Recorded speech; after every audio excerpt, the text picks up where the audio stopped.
You talking about? So yes. I mean, they can send us their audited by. So they could touch.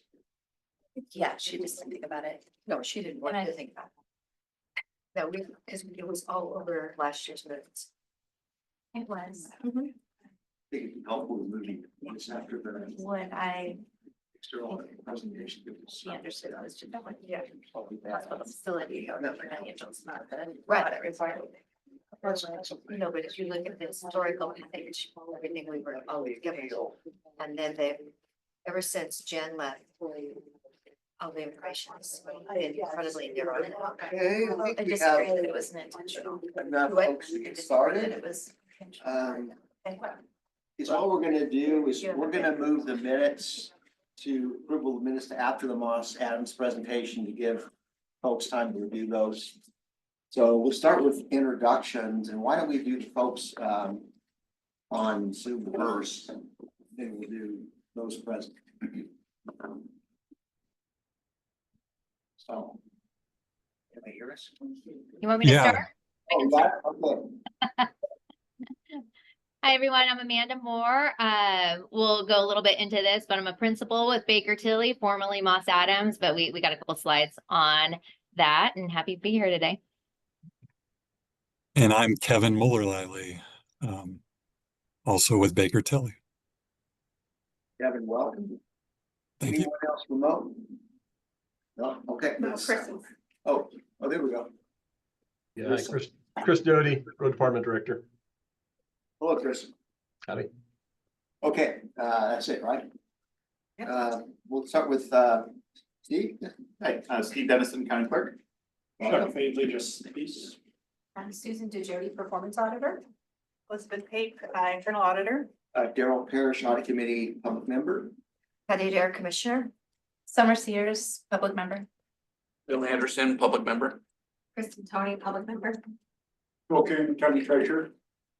Eric Crop, deputy county administrator and also risk manager. Jana Kane, Finance Controller. Yale, Deputy County Administrator. Nice. Welcome, everyone. Any notices or any additions or subtractions to the agenda, anything? We need to know, okay. All right, having said that, we'll hold the minutes until a bit later. Let's look at Moss Adams presentation. Baker Tilly. Baker Tilly, sorry. It's okay. We're co-branded through the end of this year, so we're gonna say Moss Adams for sure from time to time. Thank you. And we have a presentation to share. I'll go ahead and do that, Amanda. Okay.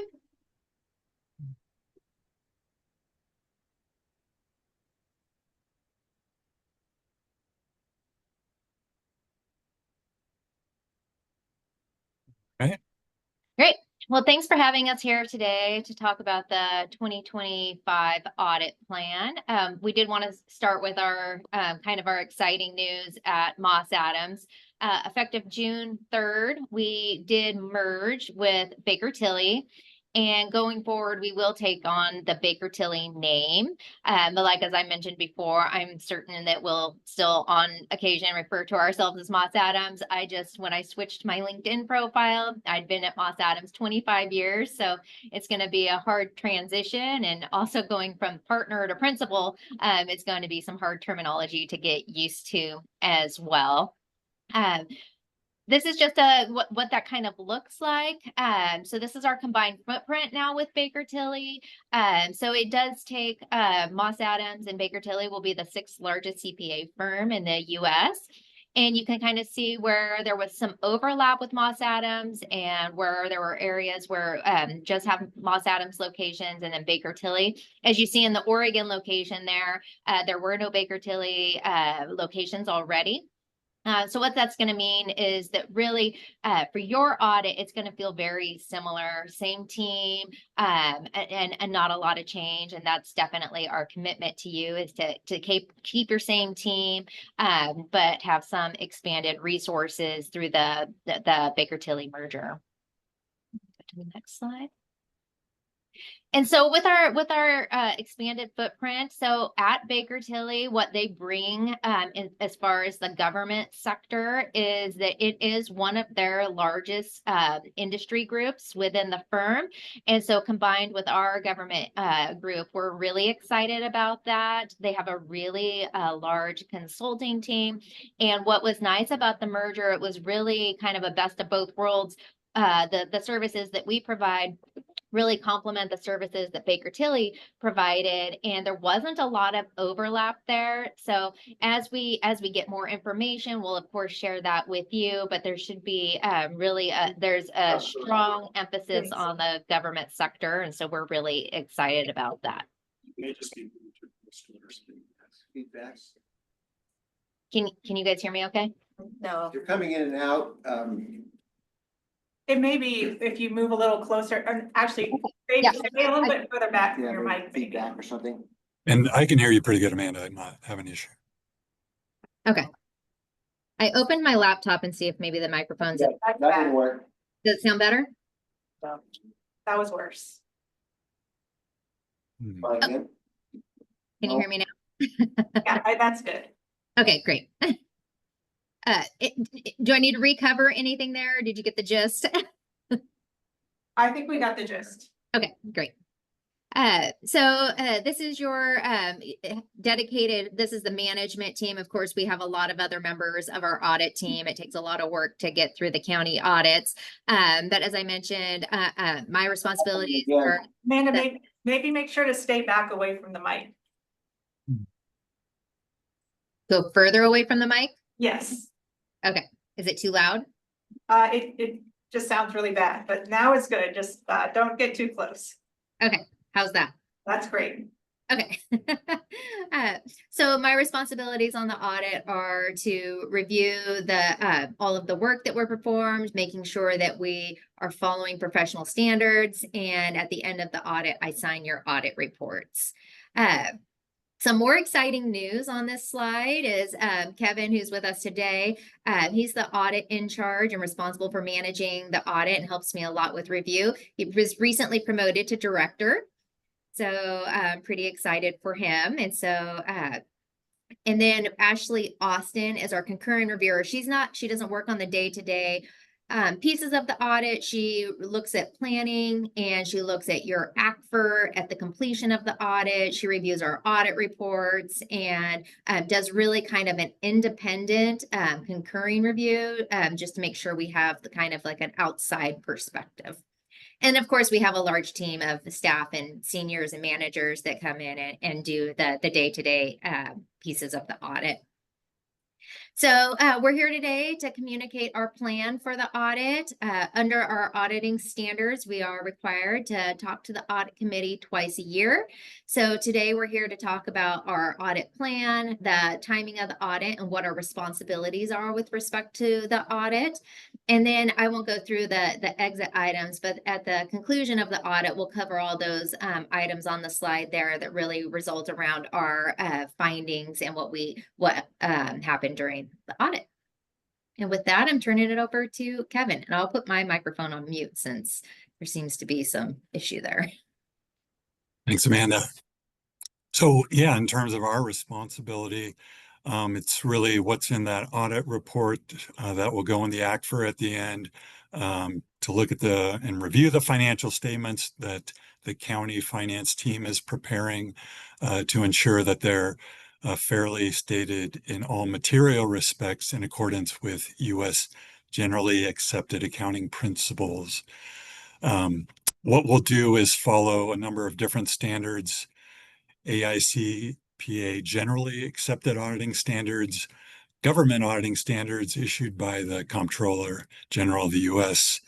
And then with the state requirements, those are Oregon minimum standards, looking at compliance with various aspects, your budget, public deposits, procurement, things like that.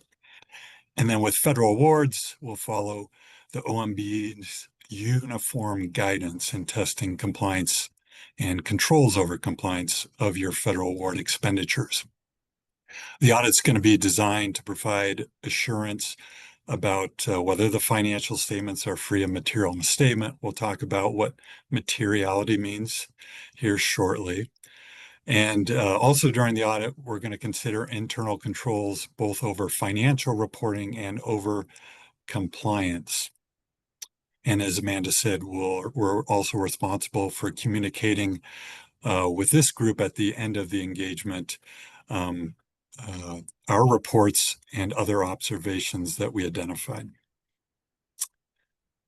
The audit process is kind of broken into two segments, but within those two segments are three ways that we will audit the financial statements to issue the opinion.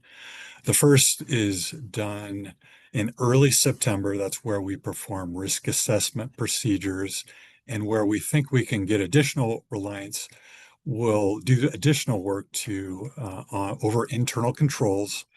Where we hone in there is, first off, we'll consider IT risks and things like change management, security access. So we'll consider that over key systems, certainly over the ERP system, which is where the bulk of the accounting transactions are recorded. And then also the key cycles over important account balances, so payroll, cash receipts and disbursements, how the financial statements come together, and capital assets. Certainly, this is an all-inclusive list of everything we'll consider with internal controls. And then when finance is done with the year-end balances, we'll come back in October and perform substantive testing. That's either analytical procedures where we develop expectations and we compare the actual balances that are recorded with our expectations. These are things that are more accustomed to trends, things where we can come up with a pretty precise expectation, most likely revenue and expense balances. Where that doesn't make sense, we'll be performing test of details. So that's either confirming balances with third parties or looking at things like invoices, purchase orders, intergovernmental agreements, things like that to test the recorded balance. And some other work we'll do is reaching out to county counsel to see what legal matters are out there, considering are there liabilities that are unrecorded, and just looking at other evidence that comes up during the course of the audit. In terms of what's material, we will develop materiality for a number of areas in the financial statement, and that's really each opinion unit. So each major fund will have its own materiality, and then on the government-wide financial statements, the governmental activities and the business type activities will have their own materiality. So a number of things to consider there, and we'll develop materiality by looking at different balances. It could be total assets, could be revenues, or it could be expenses or expenditures. We'll also consider if there's any qualitative factors to consider, things like debt covenants, industry factors, things like that. And what we'll use with materiality is to develop where we think the significant audit risks are, when the procedures should be performed, and what our testing scope should look like. And I also want to point out that when we're thinking materiality, this is what a user of the financial statement would think is material. So maybe a bond rating agency would be definitely a key user of the financial statements. Here's some of the significant audit areas that we're considering going into the FY25 audit. The first is a couple of new accounting standards that we'll talk about here shortly, GASB Statements 101 and 102. The existence and valuation of capital assets. And as I put this in here, actually a big restatement we had with the client was actually not the existence and valuation, it was actually the completeness. It was a new client, so we didn't audit their prior year financial statements, but as we were doing the planning, they reached out to me and said, I think we actually have material capital assets that aren't included in the financial statements. So completeness can be a risk that we'll be considering too. Revenue recognition is important because there's so many different types of revenue that the county reports, and that can be different if we're looking at the modified accrual basis of accounting or the full accrual basis of accounting. So that's an important thing we'll be considering. And then given that bond rating agencies are looking at your financial statements, we'll consider all the disclosures that are required for long-term liabilities, including bonds payable. And then finally, the compliance aspect, whether it's the state requirements or the OMB's uniform guidance requirements over your federal expenditures. So this isn't everything that's important in your audit, but these are probably the key things that we want to communicate to you. We'll also consider fraud. And in particular, we're talking about material fraud in the financial statements. Our team will get together early on and brainstorm to think about what we've learned in doing the county's past audits. And I can share, I think the scheduled team is all returning staff. We'll probably bring in a new staff just to have a fresh perspective, but I'd say the team has pretty good knowledge of the county's financial statements. So we'll talk about that while also considering what we've seen in doing other city and county audits over the past year. We'll definitely consider internal controls. And an important aspect of considering fraud is the accounting standards really emphasize looking at how journal entries are recorded. So we'll dive into that. Revenue recognition, while you may not be at risk to overstate revenue like a corporation may be, but we still need to consider revenue recognition. And also, are there any new transactions that the county could be recording would be an important thing to look at too. So that's how we'll consider fraud. Here's the audit timeline. We're meeting with you today, and we'll be on site the week of Labor Day to do those risk assessment procedures and internal control testing. The second half of October is when we plan to be testing the year-end balances. We'll be on site for a week there.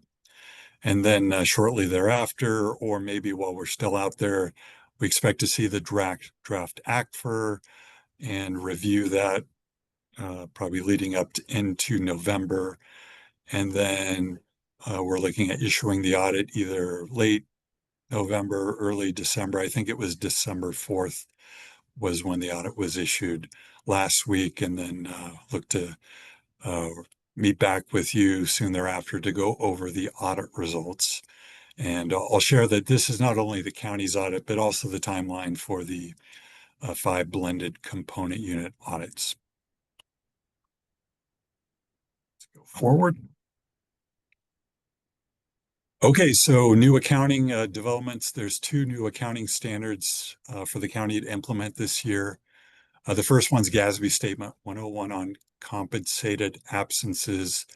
Probably the biggest piece here is that sick leave in the past has only been recorded when it's expected to be paid out, and this standard says that liabilities now need to be recorded based on what is going to be taken or recognized.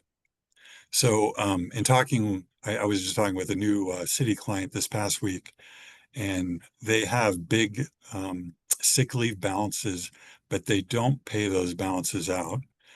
But however, because employees are eventually going to take sick leave, they're actually estimating it's going to add $9 million to their government-wide financial statements as a liability. And that's because um, what they've seen is ultimately 70% of the sick leave balances are taken. Now, most of that is going to be long-term because 90% of that is taken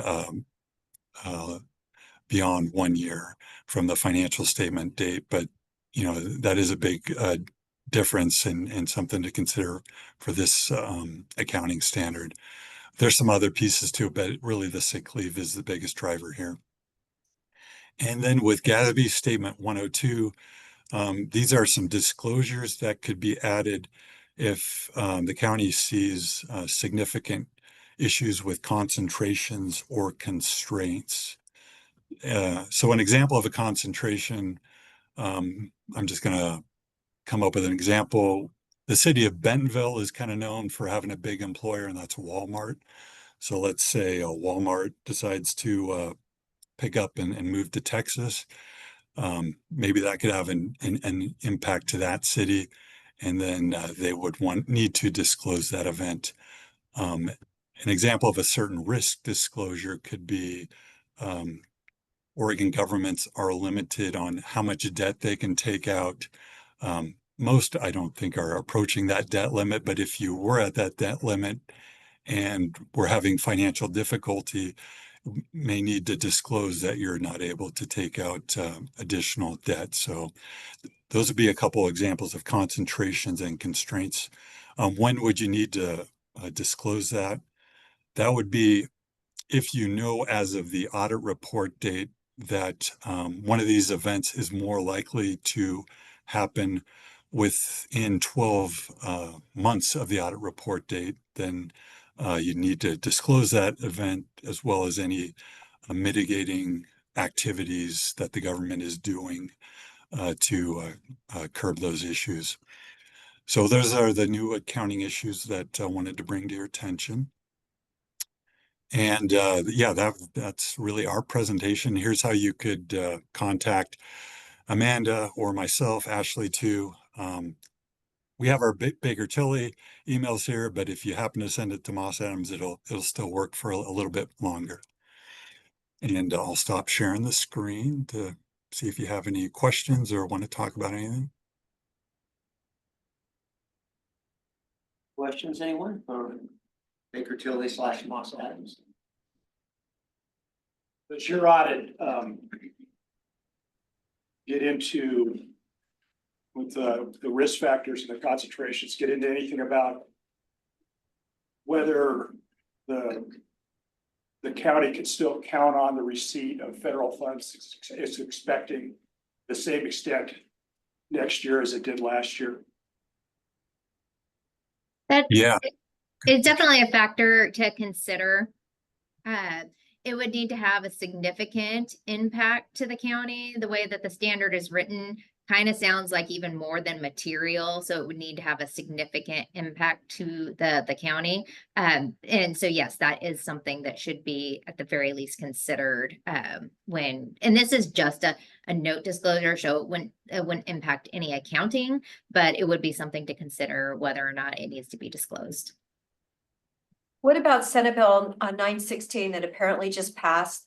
And it hasn't been signed by the governor yet, but I'm expecting that it will. A lot of counties were saying they were going to have to lay off significant numbers. Is that something that we're going to see it recognized on our statements? So if it relates to like, say, union employees, and union contracts, I would say that that is something that definitely needs to be considered. If you are going to have, significant, layoffs that are outside of union contracts, so unrelated to union negotiations, I don't think that that falls within the standard. I guess I would add to that, if there was a major service that the county was providing and based on these layoffs, you were gonna have to no longer provide that service. Maybe that would be something to consider to disclose.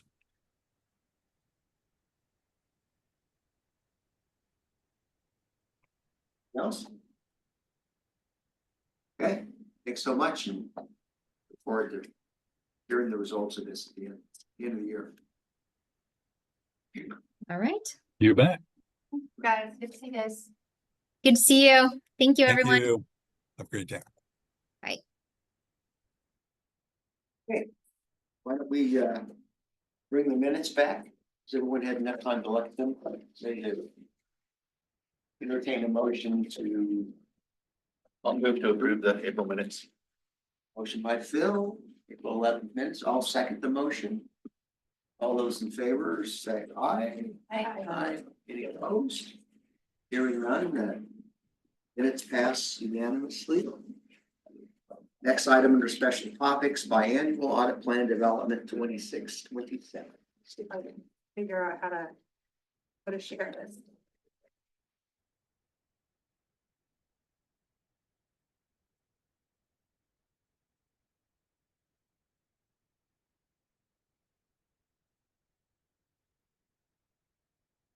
All right, so this is the big show. This is where we get to decide the audit plan for the next year. So I hope to get some engagement from you all in direction about what we'll be working on, what Susan and I will be working on for the next few years. So this slide just goes through the methodology that we use in putting together this proposal for you. We update the estimated hours we have available. Those are decreased from last time because our performance auditor position went down to part-time, and then also Susan is just getting trained up still, so reduced the number of available hours a little bit.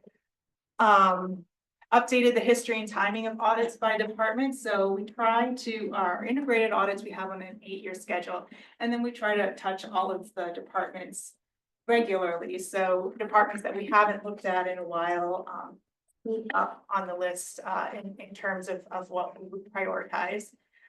Just our ongoing understanding of county operational issues. We do that through attending county meetings, looking at budget development.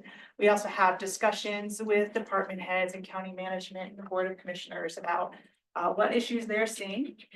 And then we develop a draft work plan to share with you all so that you can choose what you will include.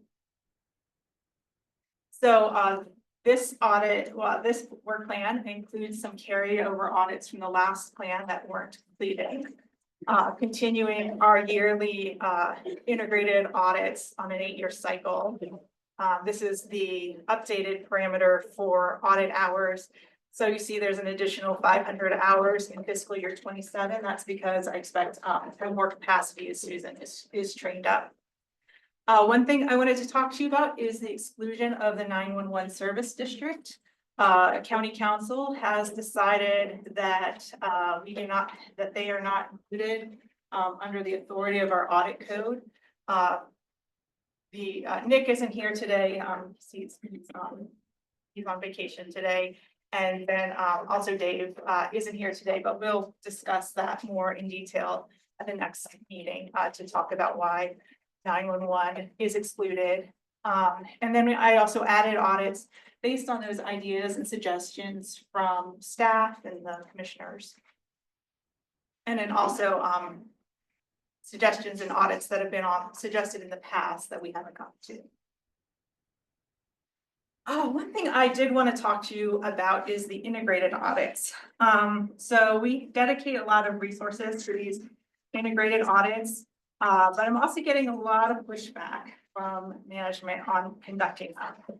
I think there's a real sense of, there's a lot of real federated services within the county.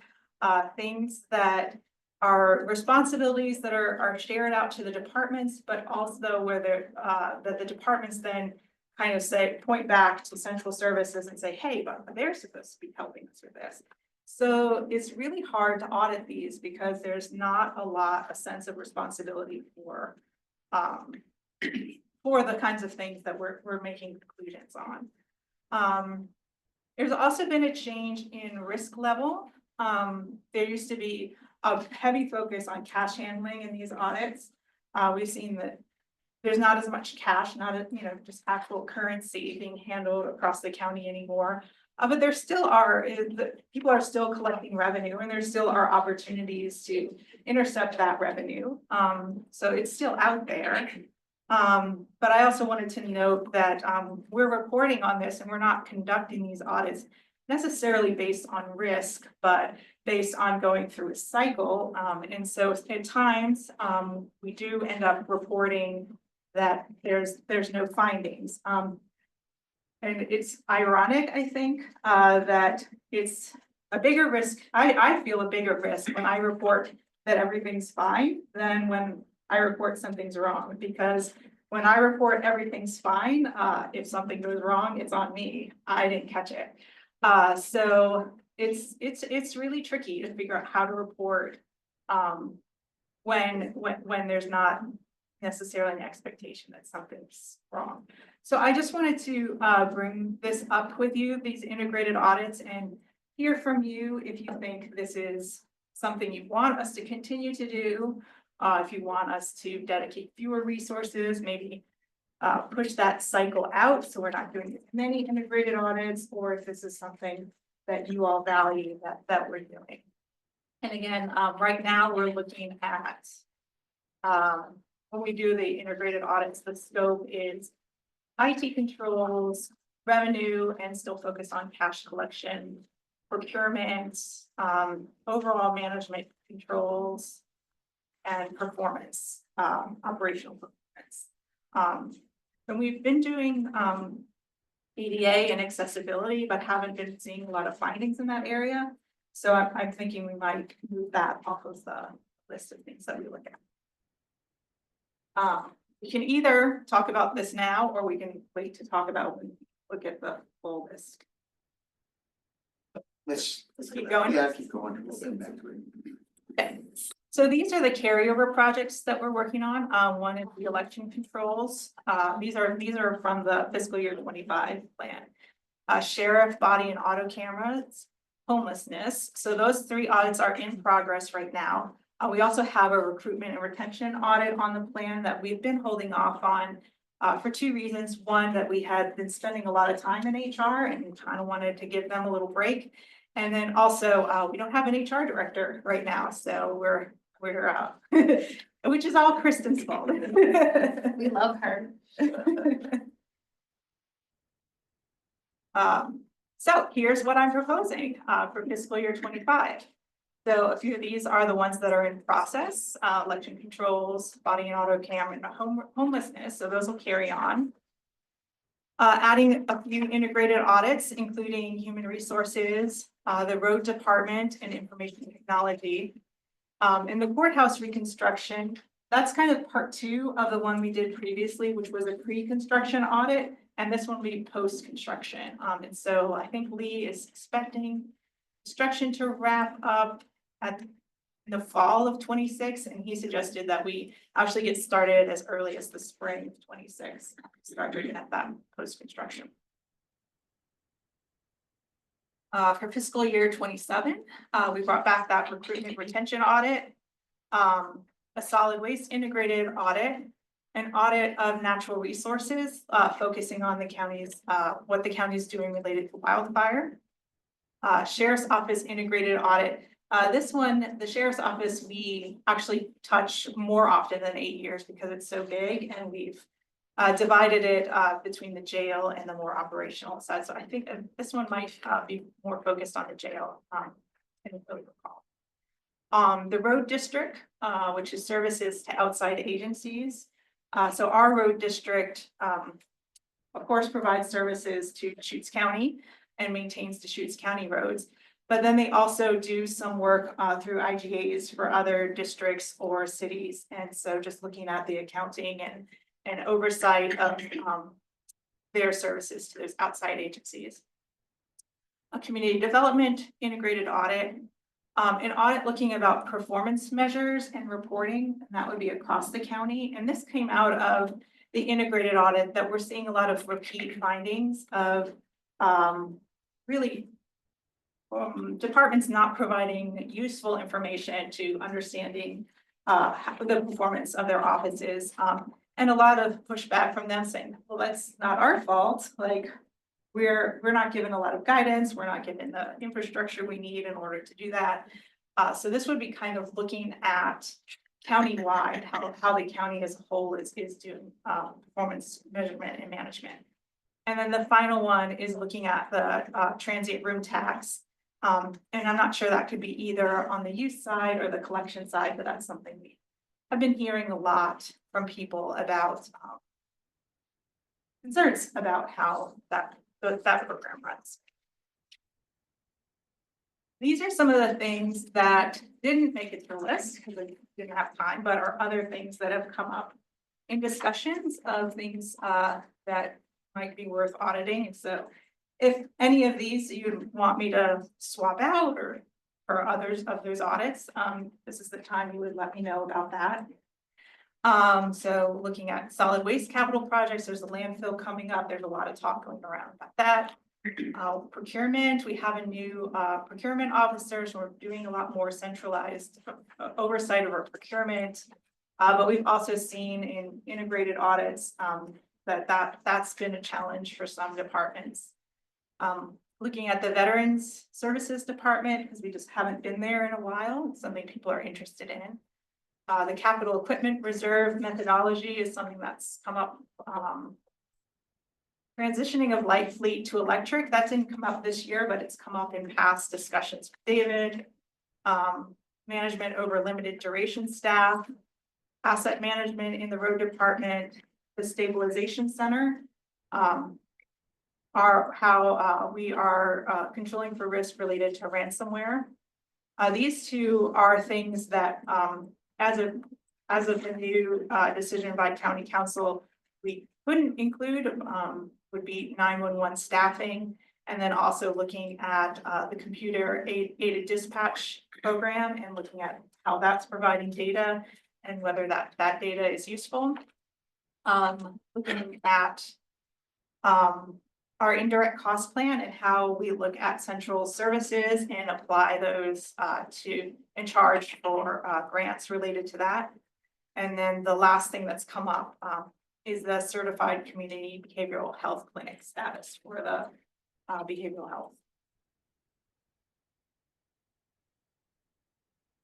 So this is the summary of the projects, and this is your opportunity. So this is what list that we're proposing right now. But if you would like to amend this at all, we can start discussing.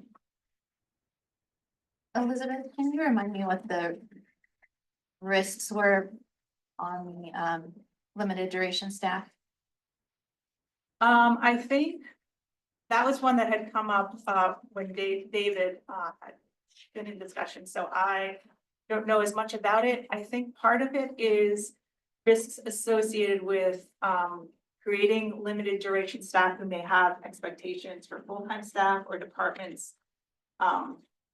Using limited duration mid-cycle and then not having, but that would really not a short-term function, something that really would be a long-term need. Would that wrap into the recruitment retention for HR audits potentially? So I don't have the summary page. Yeah, I know. This one didn't make it into the packet. That's what happened yesterday at the Health Council. They didn't have the costs of these programs into the, like, isn't that it was very interesting. Where's that slide?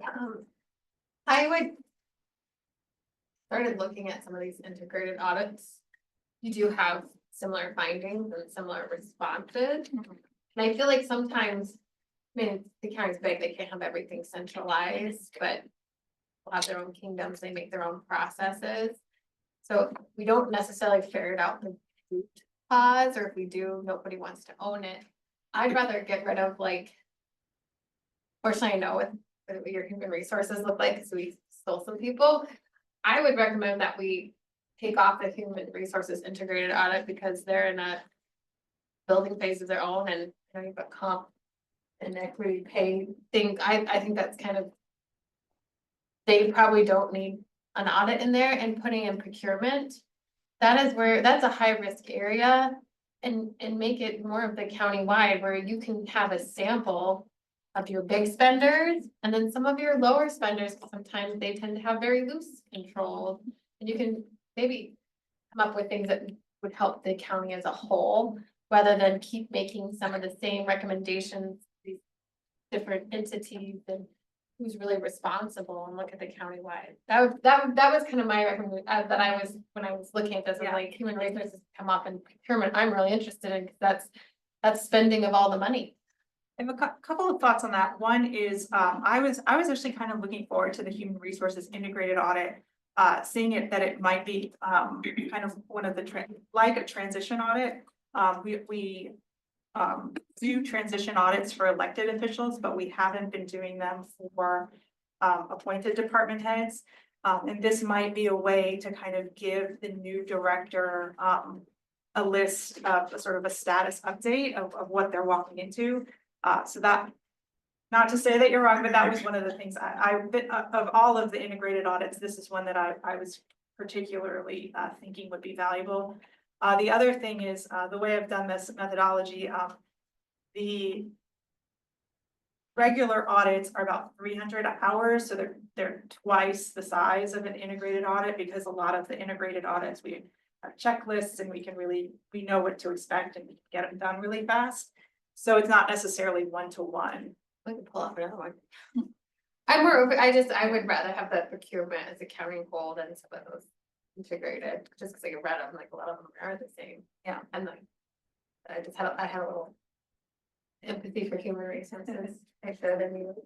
So you'd say move the community, move the integrated audit to 26 and move the human resources 1 to 27? I would like to see a few of these like whether it's in 26 or 27, I don't know how you would feel. Like, so I just have a little more empathy, because I know what's going on in the human resources, but moving maybe 2 or 3 of them off and doing procurement as countywide one. That's what I like to see, whether it was like to 27, we move some of those off. Just my suggestion. I agree with you about the importance of the procurement piece. And I appreciate the value of having these integrated audits on a rotation plan. So then your departments know, you know, it kind of creates this overlying, call it tone at the top, but just to know that folks are paying attention and that they are going to be audited every so many years, it kind of holds them to a higher level overall, I think. So maybe there's a way to meet in the middle or something like that. If procurement's that important, maybe it's sliding everything out of here on the rotation plan. Procurement would be a 300-hour audit.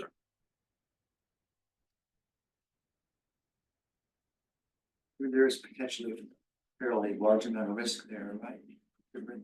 Potentially, not saying there is, but there could be.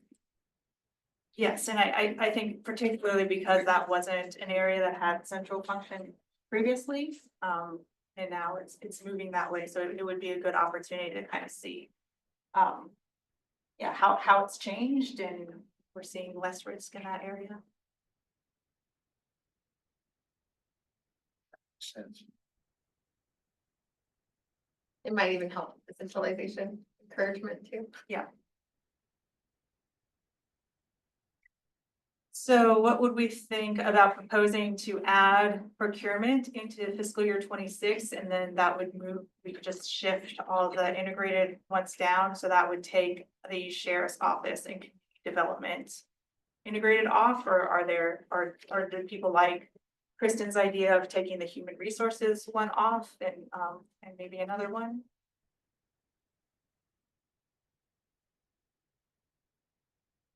human resources, but it's kind of a mixed bag. It does, in a sense, make sense to have that prepared for the new person when they step in, so they know, you know, what they're getting into, or what they have to work with.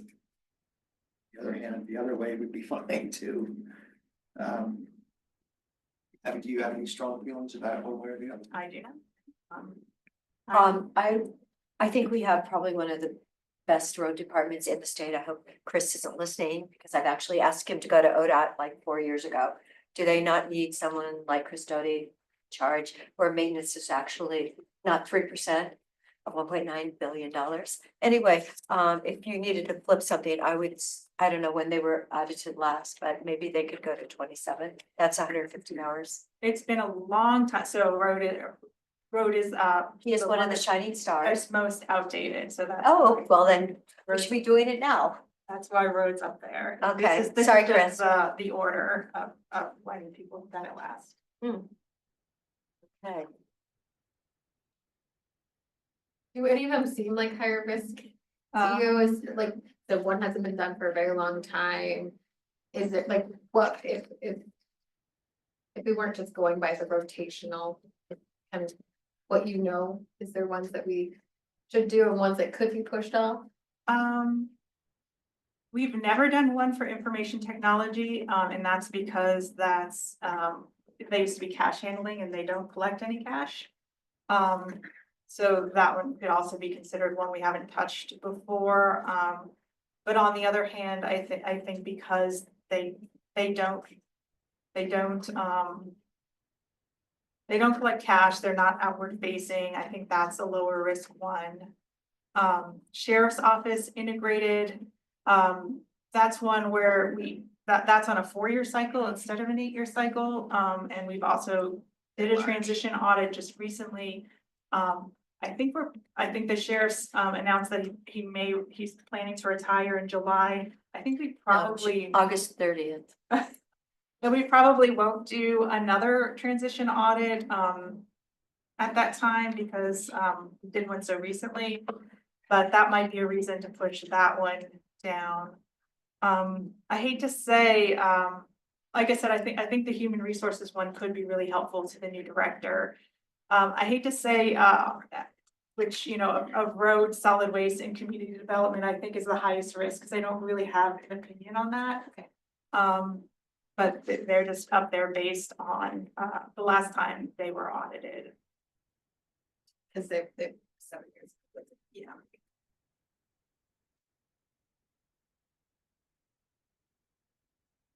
So I guess my proposal was, is kind of take off maybe information technology and sheriff's office Then replace those with. with procurement. You thought some issues with that, I'd rather push out sheriffs and community development versus IT.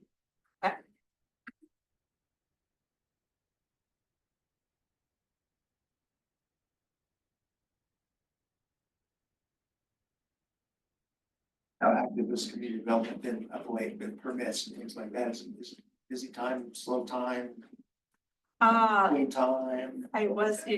It slowed down a lot, it picked up. I think maybe it's slowing down again, but that's just their cycles, they just have to deal with all the time. But see, their cycle is normally this time of year, it is not slow. So, yeah, it's been interesting following their trend. What kind of things would you be looking at for community development? Is it more of a performance thing, or is there risk? Are there certain risks? So this would just be our standard integrated audit. Yeah. They collect cash, so that would be a part of it. Any contracts they have, their performance, so yeah, pretty much the same as everyone. Their IT, they have their own IT systems, the permitting system. So we would want to be looking at that. The cash handling, it's payment collection, right? Yeah, Cash. yeah, revenue collection. So, They generate a lot of, they actually. Yeah, they generate take a lot of payment. I would say whichever one has the highest risk, and I mean, that would probably be, I don't know who would make that call. Would be one. I mean, I hadn't really approached it through that lens, I think. Well, I probably told you the story about someone I know who had a tree fall on their roof. And until I got involved, it was taking forever for them to get approved to fix the roof. So, because it is our community relationship and we actually want to have as much building done as streamlined and effective, efficient for the people that are building. So I don't know if you're looking at the building department from that lens, but all I know is that's what I hear about. That's not really the integrated audit really, Well, there are performance measurement is a part of it. but is that part of the performance measurement? I don't know. That would be something we would look at. Yeah, so if that's not part of it, they would. ask to look at it. If that, how fast they get through a permit. Well, no, they just had a bill in legislation and it was 45 days for people in the state to get through it. And the department was saying, oh, no, it would take longer. So then when I'm talking to the people at the state, Senator Anderson's office, and I said, what about if you guys did 90 days? Just think how actually helpful that would be to builders in this county. And they go, oh, Patty, they wouldn't like that either. They wanted 188 days. So whatever, putting a limit on like a building department, they always push back. I mean, come on, a tree on your roof? Oh, took way too long. I'm glad we do have the performance measures, 300-hour audit up there. That'll be helpful in a lot of different ways to the county. Eric and Winnie, do you have? Do you have any input on risk areas, thoughts? IT versus community development or any of these others that you feel like are priorities? I think I would just echo a little bit of what's already been said about the placement of that HR integrated audit. We're down about 4 staff in that department right now. They're implementing the wage equity project, right? And implementation is going to be occurring right in fiscal year 26. And there's also, we have a number of CBAs up for negotiation in 26. I think we have, I want to say 4, don't quote me on that. So I just am a little, while I think Elizabeth is right, it is probably a very helpful way to set the table for a new HR director. HR has a very full plate ahead of it and also has a number of audit recommendations that need to be addressed that exist already. So I think that's a little bit of my thought process, which may be a little bit colored by the interim seat I'm sitting in currently. So that's the only perspective I would offer for the group. So thank you. We also have conveniently Chris Doty and Tim Brownell here. If they have anything to add about road integrated audit or solid waste integrated audit.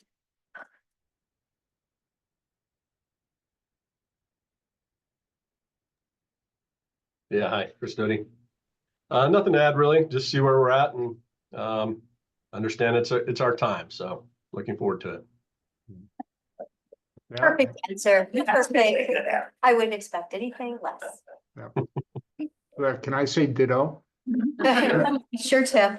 Yeah, thank you. Tim Brownell of the Solid Waste Department. So happy to do it.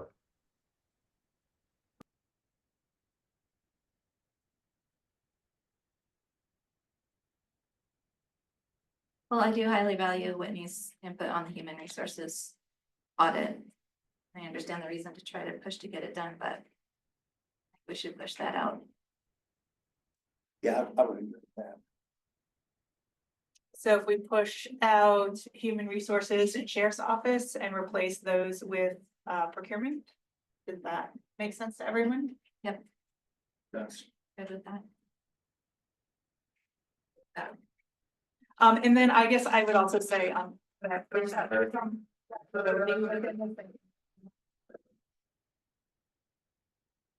the order isn't necessarily the order that we'll do it on these, just because things come up. The road services to outside agencies, how large of a nut is that? I mean, is there a lot of that? Really large amount of exposure, or is there hardly any? I think it's on here because there's some exposure and it's things that have come up and maybe Chris could talk about that. Sorry, did you want me to address something? Yeah, do you want to talk about your services to outside agencies and Sure. how that?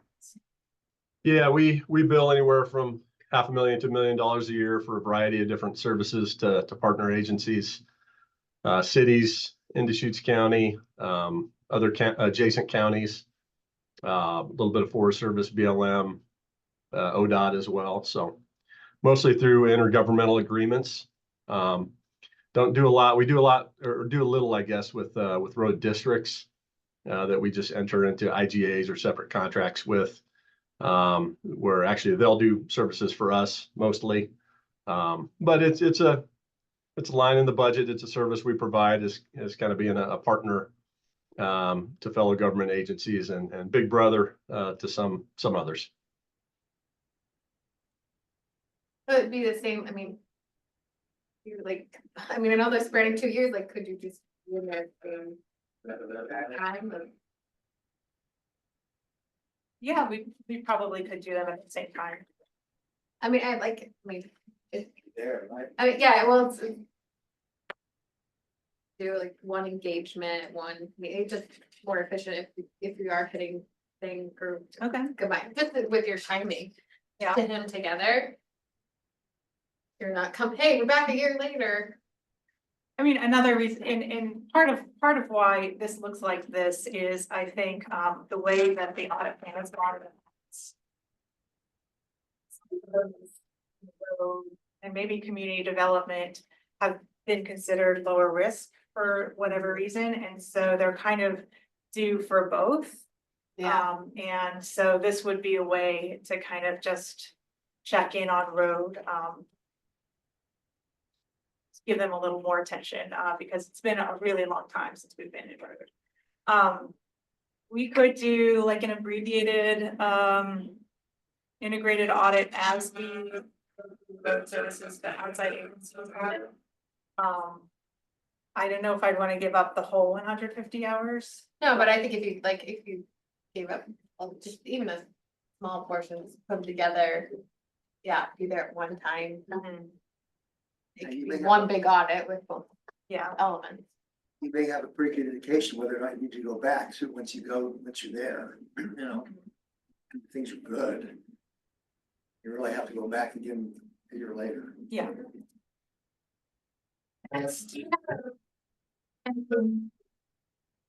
I'm sorry, you're cutting. I didn't quite hear that. What are your thoughts about how much risk exposure there is to the county for outside services? I don't think much. I don't think there's a 300-hour.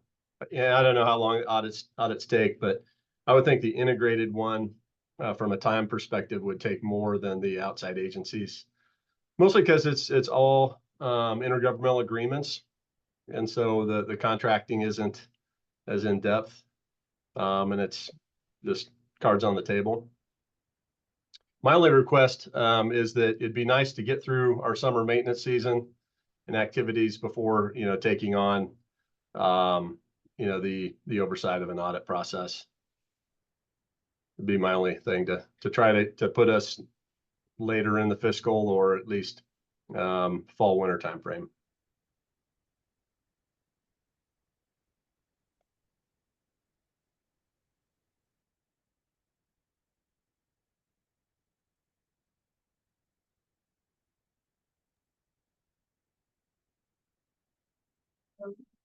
Am I hearing to take off now road and sheriff's office to replace that with procurement? I don't think so. No? Yeah, my thought was looking at road services outside agency for 27, Okay. combining that with the road integrated to 26, just doing them. Same time. I don't know, is that a full 150 hours, do you think, the outside services? It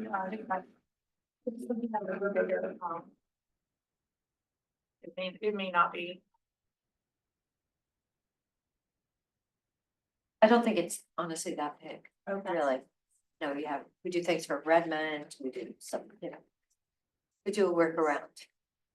I mean, those two together probably, even if you put 400 hours, say it's 50, but I mean, like move the road integrated probably to your 27, have one big audit, like 400 hours. Okay. Because you might have some savings just it being one, you'll have some combined. time savings. Or, what's it?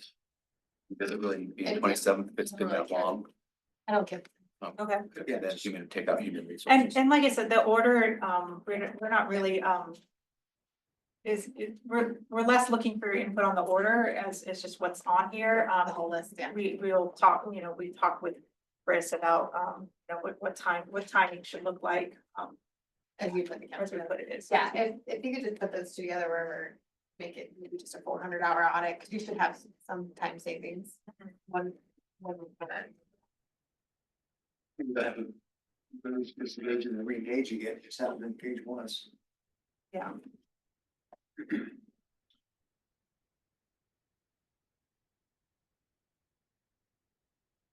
And then what would be the next, and then I think we should probably take off another integrated audit in order to add the, procurement audit on there. What we were talking about human resources and sheriffs. Right? I think we need to take off another one. Oh, we are taking off human resources and sheriff. And procurement.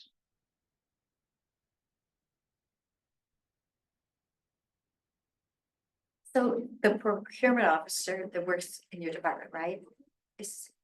Are they really like ordering, they're really doing for the, most departments? How many departments are they not touching? I know that she's working a lot more, she's getting more and more departments on board, but I don't know like a count. Okay, well, I mean, But she is definitely. kind of like 22. It sometimes is on a project by project basis, or it's consulting as it's requested, has been kind of my interpretation. Yeah. She's leading our solicitation process right now for our health benefits advisor, and she's been phenomenal just in her expertise and how she's led that process. So projects like that, she's getting in and actually running the solicitation, which has really, really been beneficial to us. And I know like Randy McCauley in Road just told me the other day that it's been like life changing for him.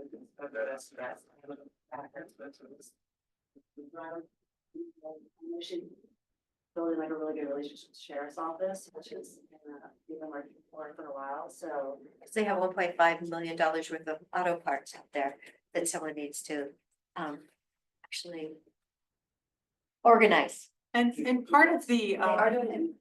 part of the procurement audit would not just be on Heather's performance, but really the controls the county has in place. And so one of the things we've seen in a few integrated audits is that that's really not getting the process that they need to, and so we're making payments above thresholds without contracts in place. Or contracts where payments are broken up to maybe avoid procurement rules. I don't know to what extent Heather is monitoring those things and what sort of what centralized monitoring is in place in order to make sure we're compliant with our procurement rules. So that would be another aspect, not just like, is Heather doing a good job and adding value? Have you ever started one? She's like developing these processes.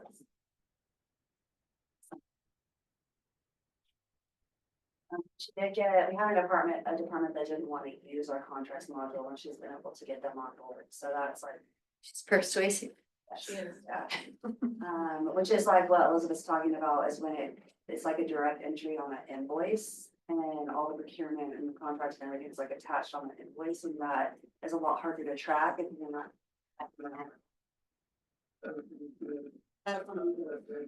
And see how much has been spent on that contract, it's just hitting invoice entry over and over.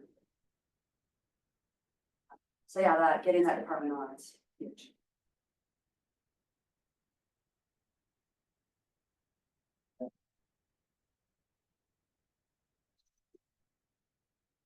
Then transient room tax. It's probably really large.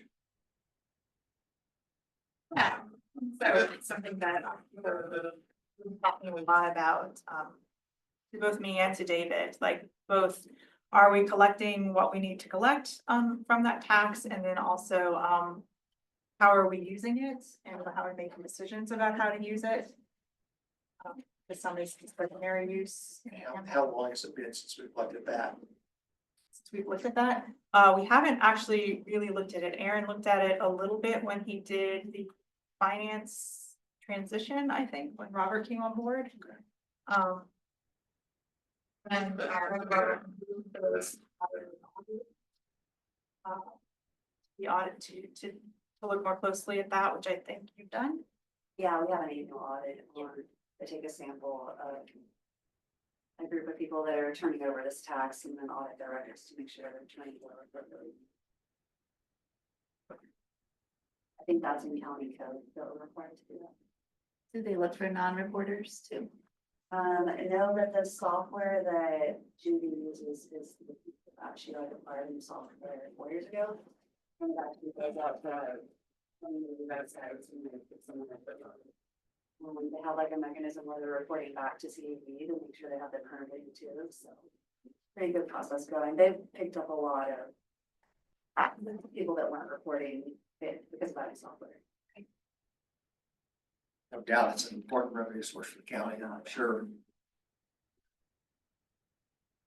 And it's gonna change to TLT, Yes, that's right.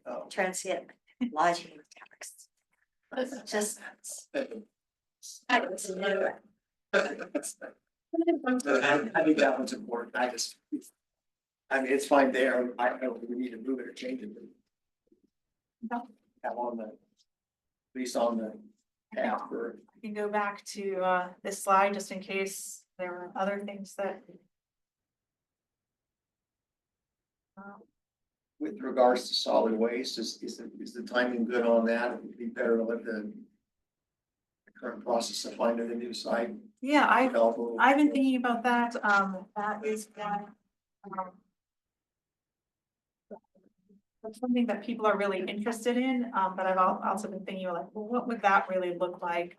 It might be something like our pre-construction audit that we did on the courthouse, where we were looking for like, what is their project management philosophy? What kind of contracts do they have in place? What do their templates look like as they start to think about that project like? But yeah, that might be a reason to put that off until we have something. With them.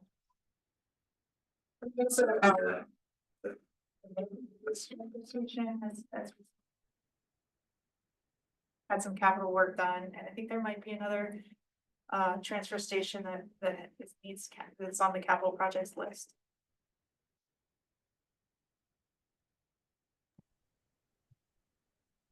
Yeah, in terms of, we may have several capital projects. We don't expect any of them to start before 2020, well, late 2027, 2028.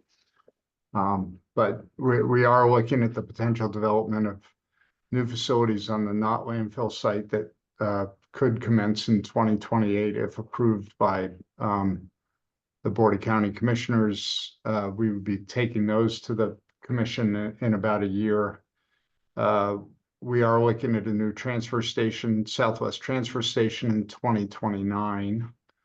And we're going to be starting work on that in the next year to determine the ability to do that. And then the landfill, after, to get through the whole permitting process before we would get into the capital project, if we move forward, that would probably occur in 2029 or 2030. But all of those are pretty significant projects. If all of them were to happen, they would be upwards of $100 million in capital expenditure.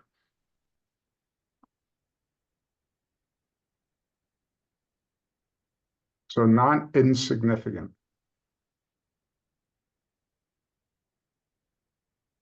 Does anyone see anything on that list that needs to be moved up into the current 26-27 plan or replace something that currently is? I do not. Okay. So I don't know if anyone else does. And then the 911, and that's to be discussed later in the next meeting. Okay. All right, so back to the 26-27. Do we have that figured out?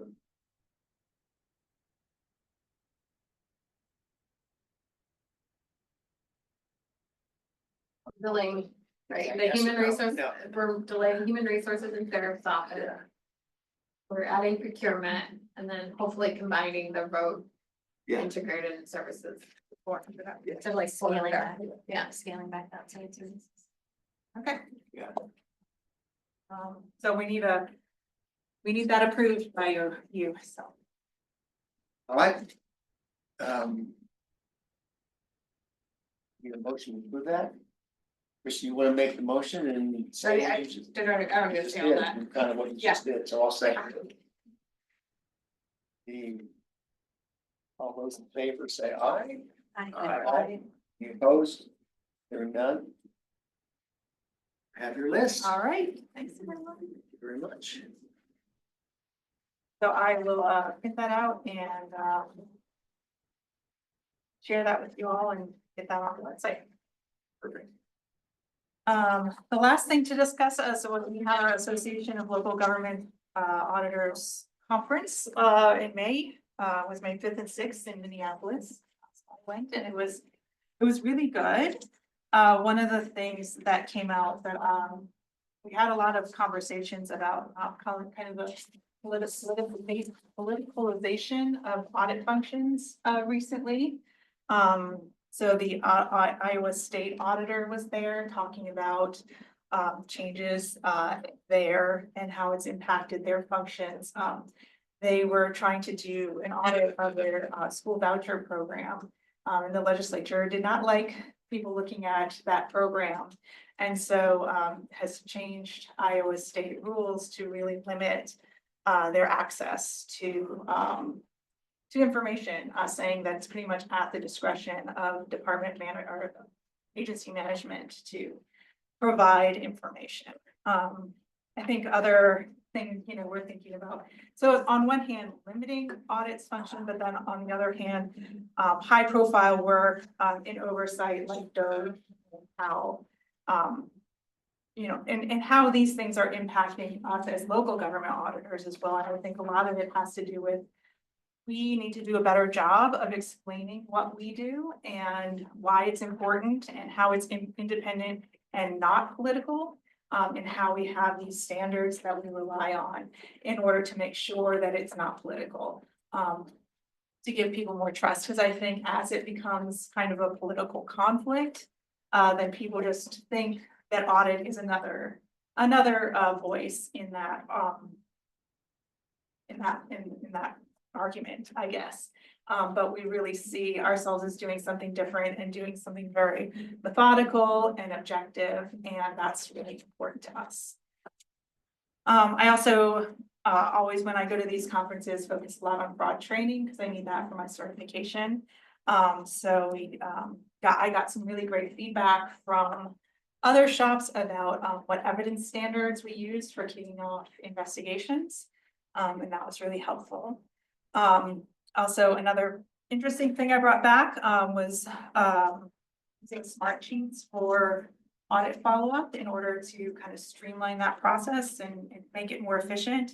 So the auditors from the Cincinnati Board of Education were sharing how they do that. And Susan and I actually reached out to them and they walked us through their system earlier this week. So those were some of the things that we talked about.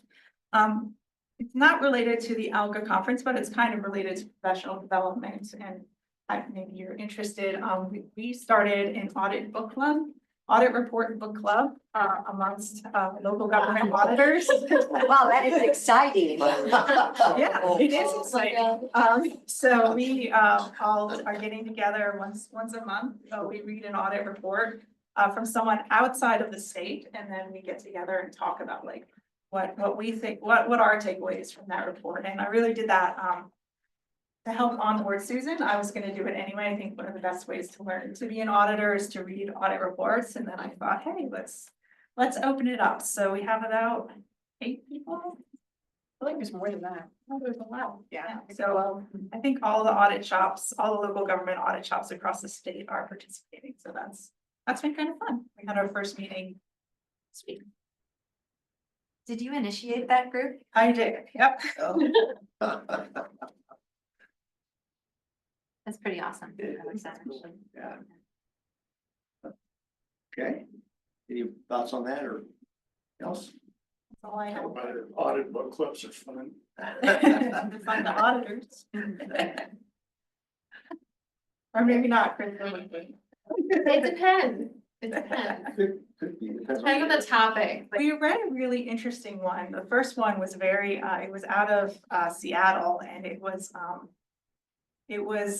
kind of a best practices analysis, using place-based methodology to approach areas that had concentrations of crime and drug overdose.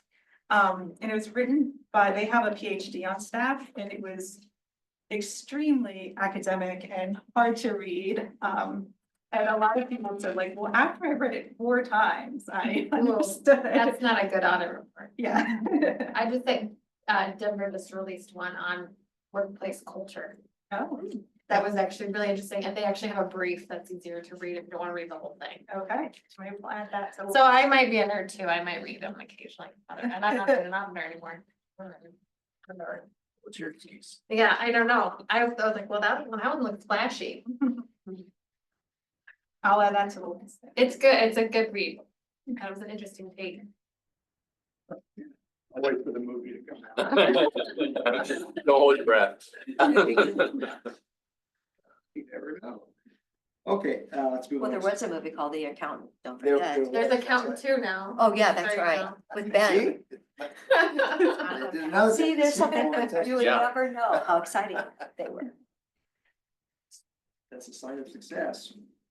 Okay, internal audit reports, in process and upcoming. Yep, so we don't have anything to report on this quarter. We have 2 follow-ups that are just heading out the door now, and I didn't want to give them to you before the meeting because I thought it was too much right before the meeting. But you'll see those coming out soon. That's on Fair and Expo RV Park integrated audit and the courthouse pre-construction audits. Those are coming out. But I did want to give you updates on the ones we have in process. That's the Sheriff's Office body and auto camera, the May 2025 election controls, which Steve is involved in, and the houselessness audit, which we've kicked off. I'm gonna start with houselessness because it's kind of the one that has the least to talk about. That's a really big topic, the county's approach to houselessness. So Susan and I are approaching that just by first doing a really broad survey.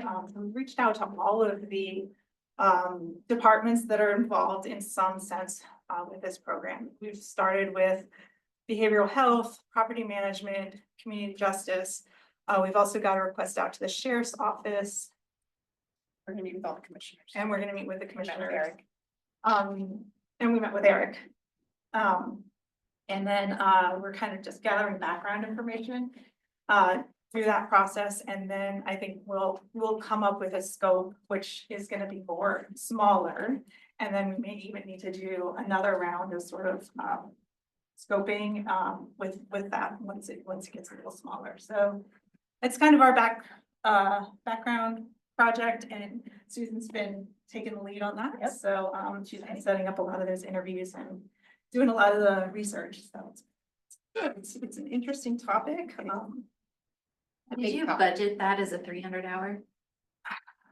Just Yeah, curious. no, I think it's 450. I was gonna say. No, it was like yesterday morning, I was told that the number out in Juniper Dirt World was 150 to 175. And then I had a meeting downstairs with Forest Service and BLM and the city of La Pine because they are done. They're really done, and they put $32,000 worth of boulders out there to just stop people going in.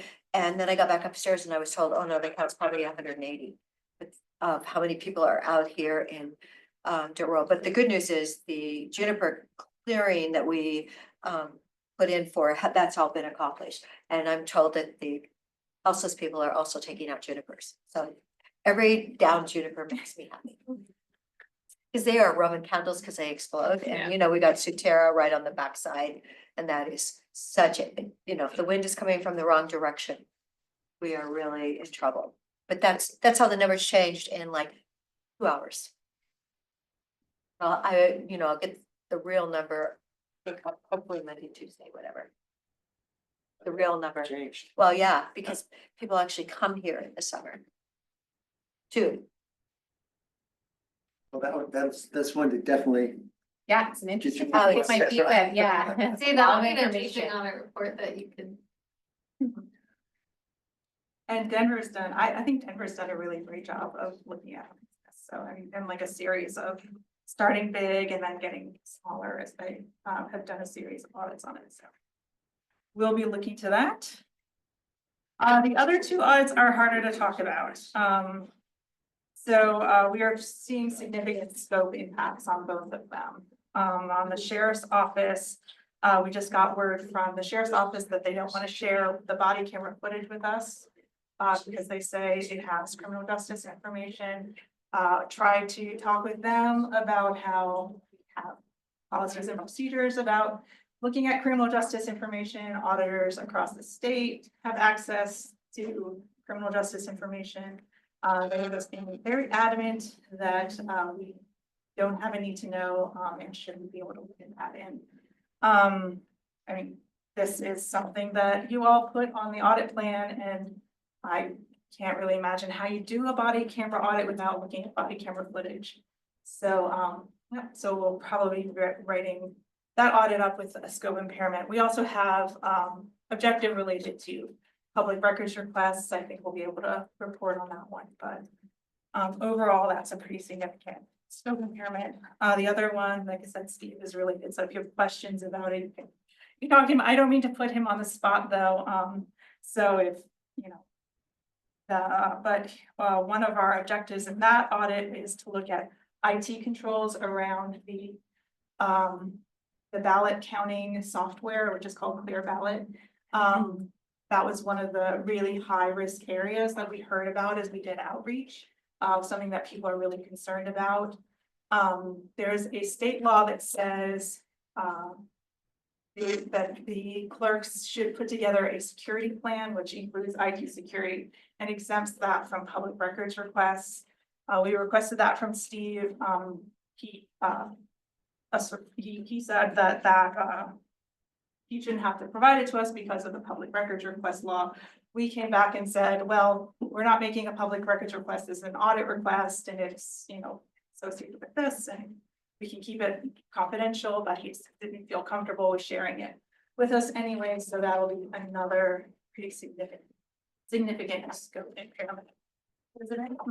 What does Nick say about that? Like, what is his position on these limitations?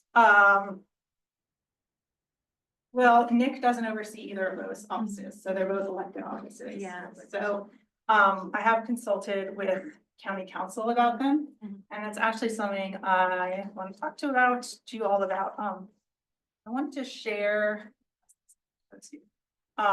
what our code says related to our role and access to information, just to kind of maybe help you all to understand what it means to have a scope impairment.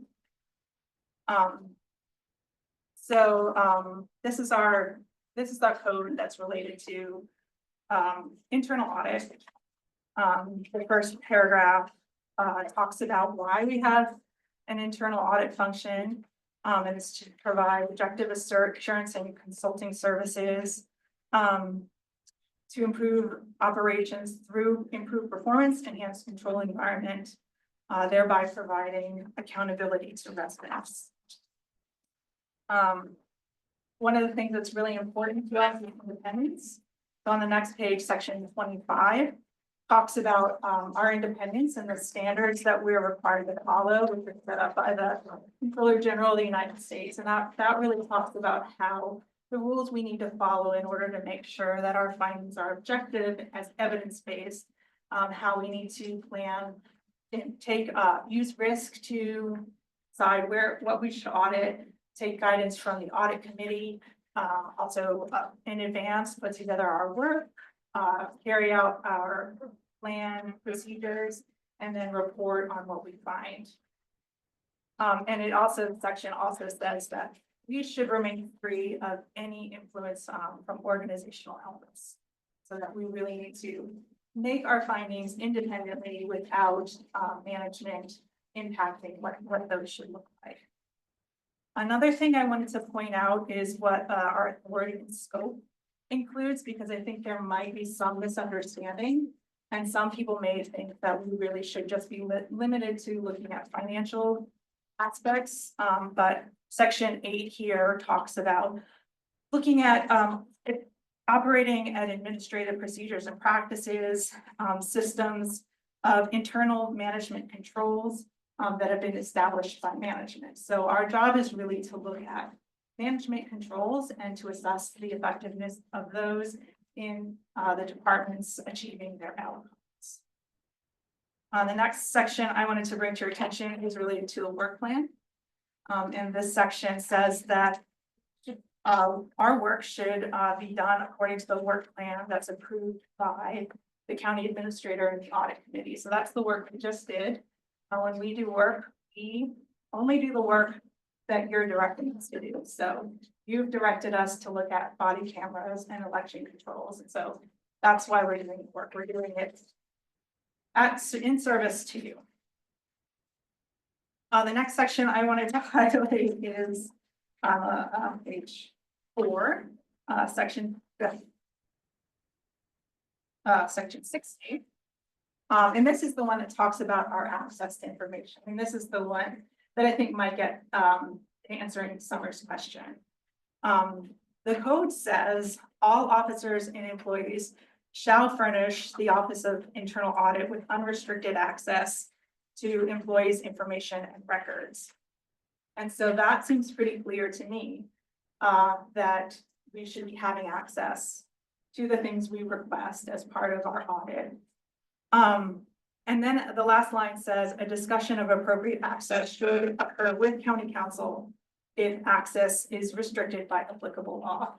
And this is where county council has really stepped out of the conversation and has said that they don't believe that they disagree with my interpretation of the section that that this should grant us access.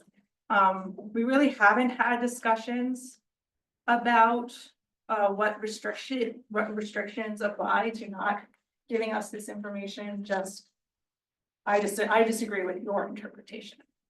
So it's only a public record? Is that what they're thinking? It's only this public record request? I'm not sure, because I did ask, like, well, what do you think this means? And I didn't get an answer to that. So county council what is their position again? That this section of the code does not mean I should have access to criminal justice, that it's appropriate for the sheriff's office to not provide access to body camera footage, or for the clerk to not provide information about their. And do they say what the basis is for that opinion? Because I'm not understanding that. They don't say It seems pretty clear. They don't say what the basis for that opinion is. And then the last section I wanted to bring to your attention is just that we're required to report. Each audit will result in a report that includes findings and recommendations based on our audit objectives, and that we will communicate that to you, to the Board of County Commissioners and appropriate. So these scope impairments are meaning that I can't carry out the duties that have been assigned to me in our code, and so I just wanted to make you all aware of that. You know, it may be really helpful to have county council to be able to have a discussion with us, with all of us, about, you know, why they feel the way they do. I don't know how significant a scope impairment is. I mean, it sounds like it's pretty significant, because essentially stops you from doing the work, but just to have that discussion with them, so they can explain that to us, so we can get there, you know, kind of get an understanding for why they're saying what they're saying. do that. Yeah, the interpretation would be nice to know, because if it's really what, You really can't do that without them here. yeah. Maybe they're thinking that the camera footage does not constitute information or records. I think that would be a stretch, but I don't understand it. What else they thinking? But yeah, I agree with her. It'd be nice to get an explanation. And clearly, you know, both the sheriff and the county clerk have strong feelings too, so I think just to be able to hear all that out is important. Would you like to invite those parties to the next meeting? That's what I think that makes sense. I'm open to discussion that anyone else might want to have. Well, Dave was here this morning, but he's not here this afternoon. He's not available. I didn't invite, Oh, you didn't invite him today. I Okay, didn't. but no, he definitely should be here at our next meeting. Yes, I mean, as I tell Elizabeth, she's really the first internal auditor that's internally. She should have her independence, and I think it's challenging.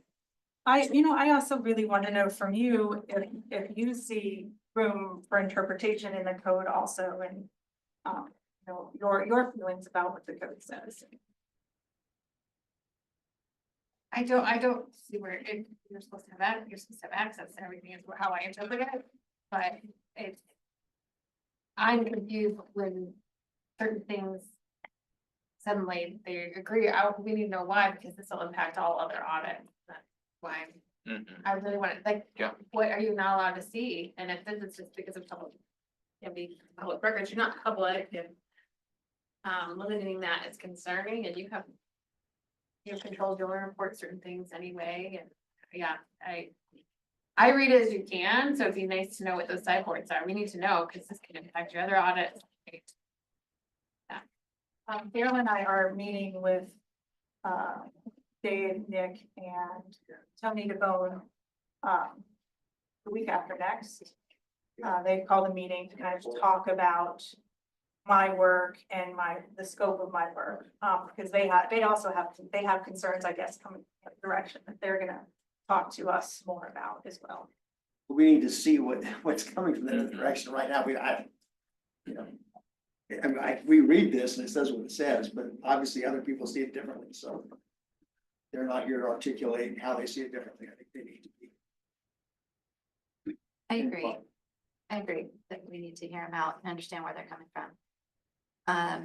The intent of the code statement A appears to be pretty straightforward. As to the intention when it was initially adopted. And then the way I read it, the only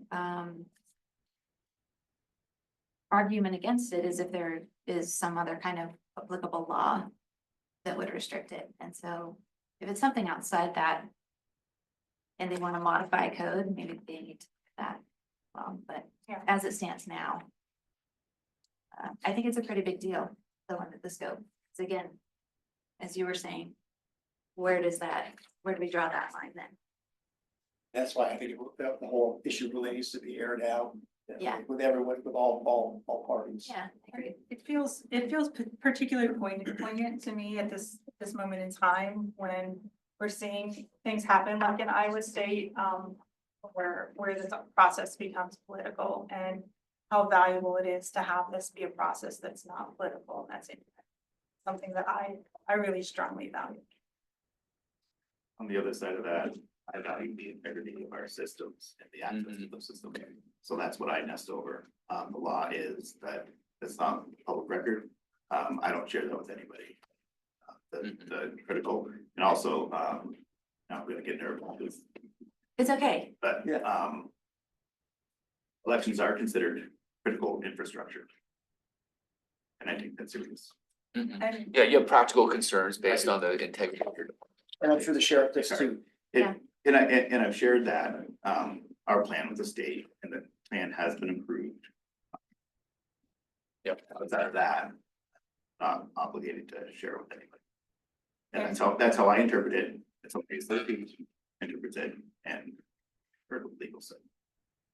I think my response is we do have also provisions in our code about what we're required to not report on, and we, to not make public, that we would still do the work, draw conclusions, but there are provisions to allow for, portions of our findings to be confidential. And so, what we would do in that case, is issue a report, like a confidential part of the report, and then the full report of all the public information that would say there are other, we had other findings and recommendations that were confidential that they're withholding for these. That probably wouldn't instill a lot of confidence in our system either. So if I submit a plan to the state that the state says is compliant, they are the authority. I mean, And I think we're looking not to just see that the plan has been submitted, but how it's being implemented as well. so with the hundreds of procedures that I shared with you, have you looked through any of those to ensure that we're following those?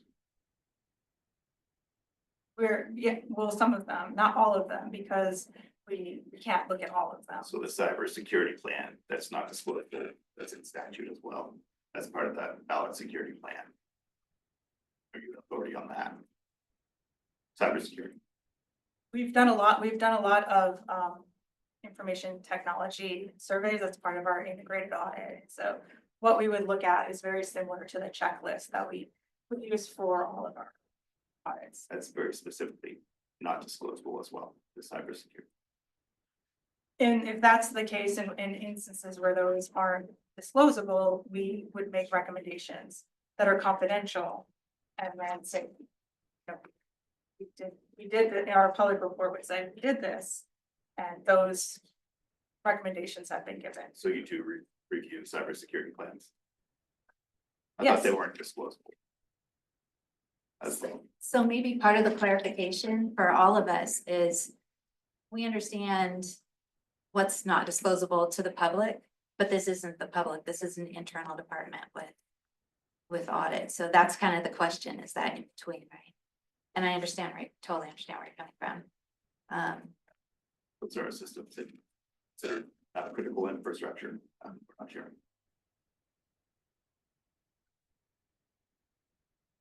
Right. And then I also, there's a link to our status report. I don't, not much other than what we've gotten from the talks that we already, so. Look at that, I wasn't sure if anyone had questions about anything like that. So 7-10, the August meeting is generally pretty light, so. Well, it will actually be our first August meeting. That usually was, it used to be September, and it was pretty light. Yeah. So this edition, but we won't have a lot of others, I mean, we'll have time. Yeah, I think so. Hash it out.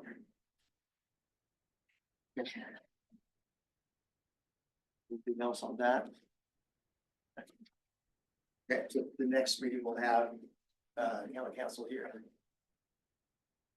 And then what else? The sheriff and Steve will be here because he'll be on the committee. So. Okay. And that will be in August. That's our scheduled meeting. Can't remember the date, August 8th, I think it is. Yeah. Is that right? All right. So what's next? Other discussion items? Status report. Oh, no, it's not, I did the status report. Yeah, okay, so, The administrative. okay, let's do that. Eric or Whitney, either one, if there's anything. That usually does that, so maybe. Anything worldly we need to know? Okay, I think the only two things that we're actively recruiting for our HR director position and our health services director position. So we have processes underway for both of those, and hopefully by the time y'all convene in August, we'll have more updates on both. Anything else you want to know? Okay, that's it. Okay, thank you for that. Farewell to members with terms expiring. So sad news, we have members that we've valued who are moving on to other things. So that's Chuck and Summer are both leading our committee. We really appreciated both of your service. Summer, I really appreciated the help you provided to me during the transition, my onboarding. Summer has a background in audit, and so David and Aaron both really recommended to me to rely on you and ask for your feedback. I really appreciated that, so Big shoes to fill, for sure. I really have appreciated your service here. No, she has really small feet. Oh. But big shoes to Figure fill. speech. And you're also like still welcome to reach out. Oh, great. Just, I appreciate that. And Chuck, I really appreciated the work you've done as well. So Chuck has been spearheading the process of having the audit committee do my performance reviews, which I think is Last 18 months for what year is that review for? it's been really challenging to navigate like how this works, because it doesn't work for anyone else in the county the way we're doing it, and it's new. Prior, the county administrator did David's performance evaluation, and both Nick and I felt like that impaired the independence on both sides. And so I really appreciate you picking that up. I know it hasn't, it's challenging and hard to figure out, so I really appreciated that. Oh, and I brought a cake. Angie's cutting it. A cake for you guys, and you can either eat it now or we can have it afterwards. I wanted to let you know how much I appreciate your service. Very welcome. Thank you. let's eat it afterwards. Okay.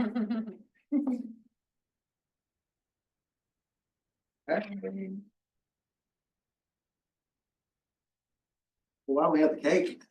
Well, Summer said maybe not. Wanna do this first? It's up to you. Let's do, okay, let's get this part done. Okay. So we have an executive session to review and evaluate employee related performance, as we just discussed. You know what? I forgot to bring the script for the executive session. Oh, my God. You were We blind. made a motion to go to executive We do, session. but we have a little script we're supposed to read. You know, right? Oh. Yeah, we'll follow the current board agenda. Oh, Lord. Yeah, I'm so sorry. I don't usually have executive. Just going to the public session for the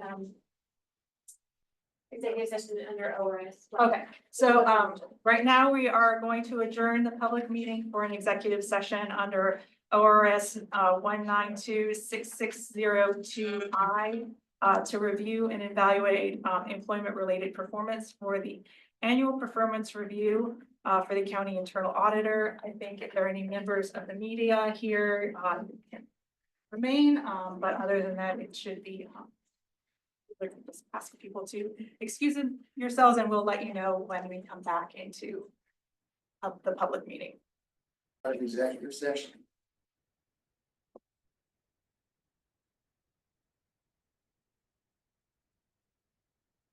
And as the chair, you could just adjourn us. Yeah. Once we're ready. I think we're ready. Okay. All right, the audit committee meeting of June 13th, 2025 is adjourned. 2:58. So what's 5.7 million divided by 36? How much are you with numbers? I asked Siri, hey Siri,